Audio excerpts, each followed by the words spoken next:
Hello दोस्तों, आप सभी का स्वागत है आपके अपने यूट्यूब चैनल में जिसका नाम है चिकी लिखी टीवी। तो आज हम पढ़ने जा रहे हैं कक्षा चौथी पाठ 16 परिसर और दिन और रात। तो आप देख रहे हैं श्वेता प्रतिदिन सवेरे 6:45 बजे जाग जाती है। यह है श्वेता और ये देखिए घड़ी में 6:45 बज रहे हैं। ये देखिए रात को कितने बजे सोती है, ये 6:45 बजे सो जाती है और 6:45 बजे ये उठ जाती है। ठीक, ऊपर दिए गए दोनों चित्रों में कौन सा अंतर है?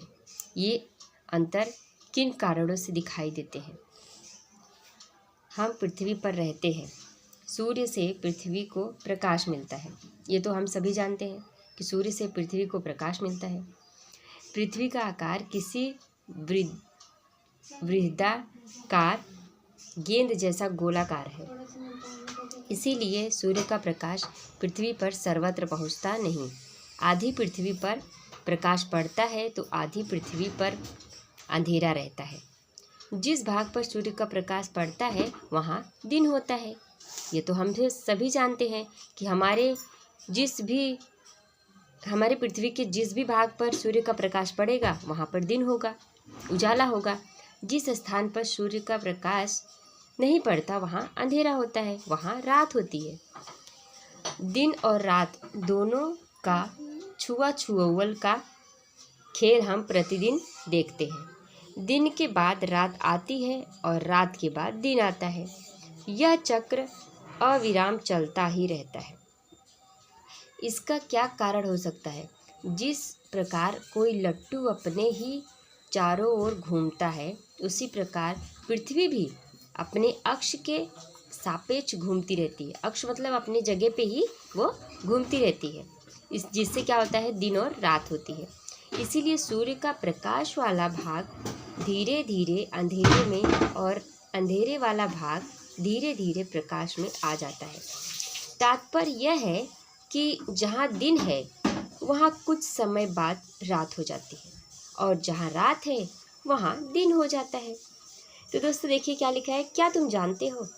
अब देखिए यहाँ पर क्या बताया गया है। प्रातः काल पूर्व दिशा में सूर्य का उदय होता है। जी हाँ दोस्तों, प्रातः काल मतलब सुबह होता है, ठीक है। पूर्व के दिशा में सूर्य का उदय होता है।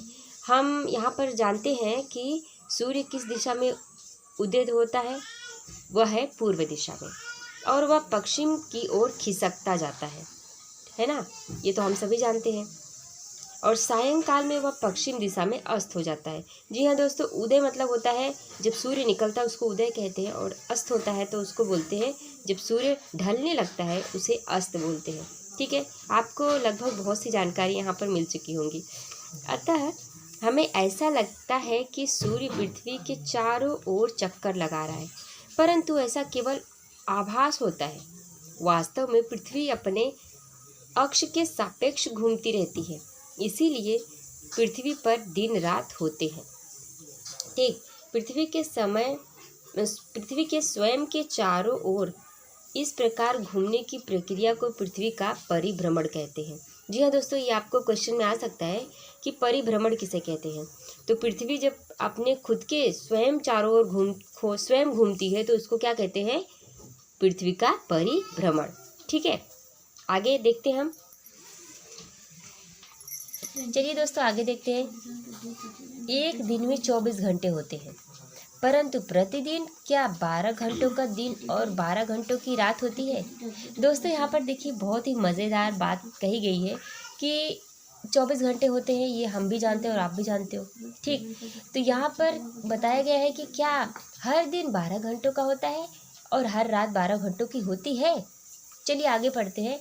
यदि ऐसा होता है तो प्रतिदिन सवेरे 6 बजे सूर्योदय होता और सायंकाल 6 बजे सूर्यास्त होता, ठीक।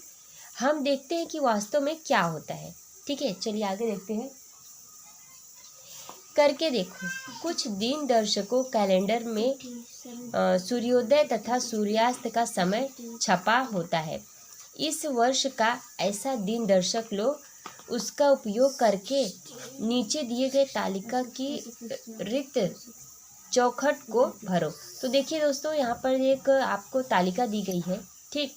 यहाँ पर देखिए दिनांक दिया गया है, 4 दिनांक 8, 12, 16, 20, 24 या 28। ठीक, सूर्योदय किस दिन हुआ। ठीक, आपको यहाँ पर मई का महीना, आपको कैलेंडर लेना है और मई के महीने में आपको देखना है कि 4 तारीख को सूर्य उदय किस टाइम हुआ और सूर्य अस्त किस टाइम हुआ। ठीक है, तो ऐसे आपको पूरी तालिका को भरना है। चलिए आगे देखते हैं। यहाँ पर देखिए नवंबर का महीना दिया गया है। नवंबर में बताइए कि 4 तारीख को, 8 तारीख को, 12, 16, 20 और 24, 28 को सूर्यास्त कब हुआ, सूर्योदय कब हुआ। ठीक है, दोनों भी आपको तालिका भरनी है। चलिए आगे बढ़ते हैं।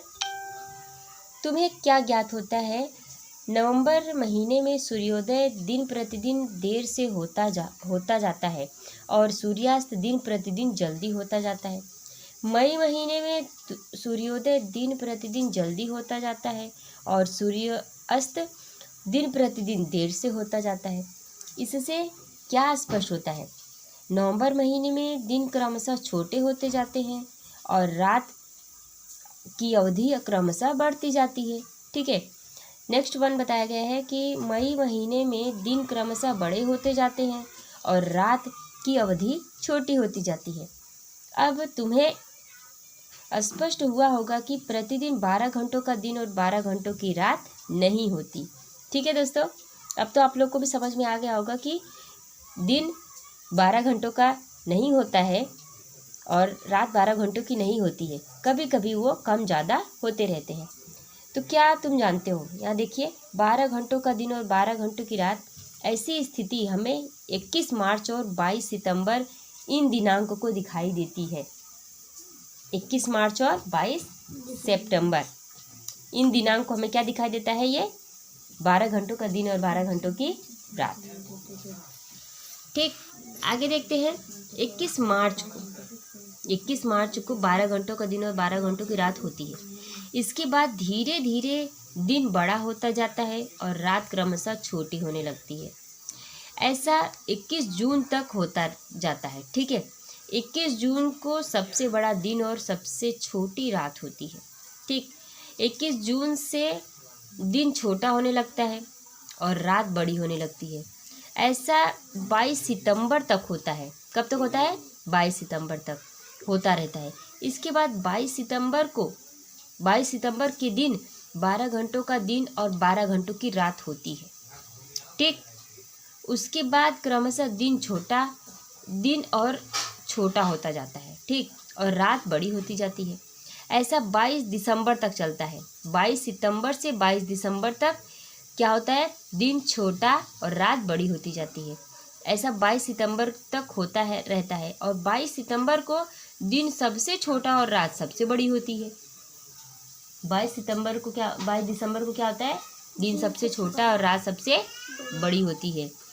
22 दिसंबर से दिन पुनः बड़ा होने लगता है और रात क्रमशः छोटी होती जाती है। ऐसा 21 मार्च तक होता है और 21 मार्च के दिन रात का पुनः छोटा होना आरंभ हो जाता है। ठीक, उपरोक्त दिनांकों में परिवर्तन हो सकता है, इसका अंकन करो। क्या तुम जानते हो कि जिस अवधि में दिन बड़े और रात छोटी होती है वह ग्रीष्मकाल होता है। ठीक, और जिस अवधि में दिन छोटे और रात बड़ी होती है वह शीतकाल होता है। ठीक है, हमने क्या सीखा, यहाँ पे देखिए दोस्तों, यहाँ पे लिखा है हमने क्या सीखा। देखा, सूर्य का प्रकाश एक ही समय में संपूर्ण पृथ्वी पर नहीं पहुँचता, इसीलिए आधी पृथ्वी पर प्रकाश और आधी पृथ्वी पर अंधकार होता है। ठीक है, अंधेरा होता है। और नेक्स्ट पॉइंट है, पृथ्वी अपने ही चारों ओर निरंतर घूमती है। इसके कारण प्रकाश वाला भाग अंधेरे में और अंधेरे वाला भाग प्रकाश में चला जाता है। इसीलिए पृथ्वी पर क्रमशः दिन और रात छोटे होते रहते हैं। दिन के 24 घंटों में से 12 घंटों का दिन और 12 घंटों की रात, ऐसी स्थिति हमें 21 मार्च और 22 सितंबर इन दिनों को ही दिखाई देती है। ठीक, दिसंबर से जून तक क्रमशः बड़ा होता है दिन। ठीक है, जबकि जून से दिसंबर तक क्रमशः छोटा होता है दिन। ओके, तो आशा करती हूँ कि आप लोगों को ये लेसन बहुत ही अच्छा लगा होगा। तो आप लोग को पसंद आया हो वीडियो तो वीडियो को लाइक कीजिएगा और चैनल को सब्सक्राइब जरूर कीजिएगा। Bye bye.